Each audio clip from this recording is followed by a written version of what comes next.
당대표 사법 리스크와 혁신이 파행으로 궁지에 몰린 민주당이 1특검 4국조라는 정치 공세로 돌파구를 찾으려 하고 있습니다.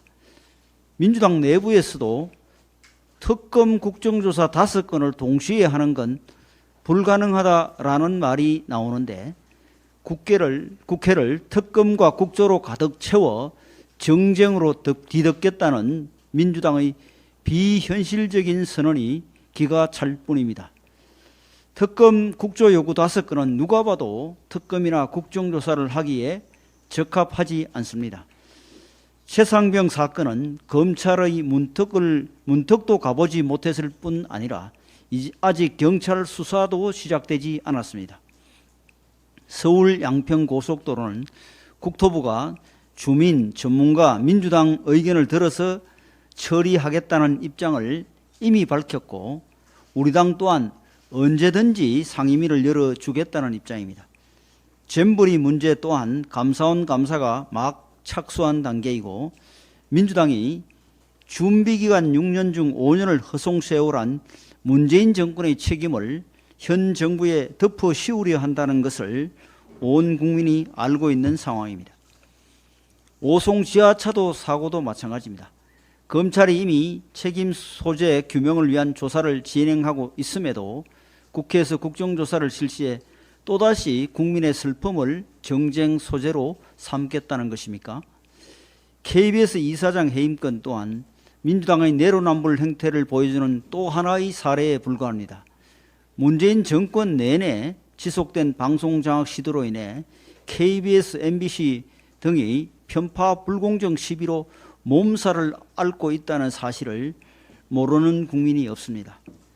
민주당은 이미 여러 차례 특검법을 발의했고 수시로 국정조사를 주장해 왔습니다.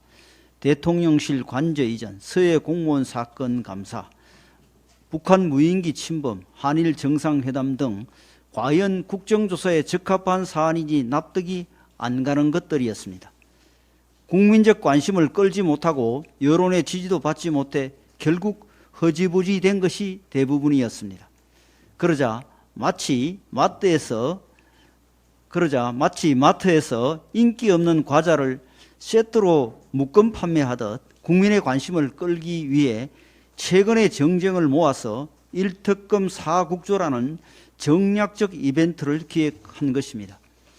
어제 민주당 의총에서는 혁신위 인선에 대한 진상을 규명해야 된다는 목소리가 나왔고 당대표를 비롯한 지도부가 총사퇴해야 한다는 주장까지 제기되었다고 합니다.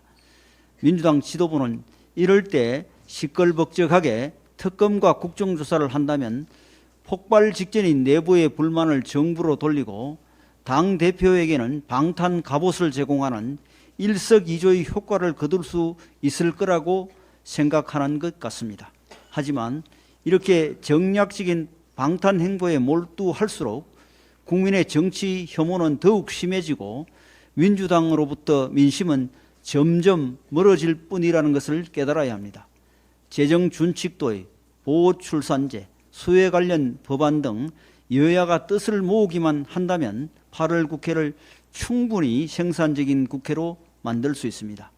이런 상황에서 1특검 4국조라는 일방적 정치 공세를 펼칠 것이 아니라 상식적인 협상을 통해 국회에서 생산적인 결과를 함께 만들어 나가길 민주당에 당부합니다.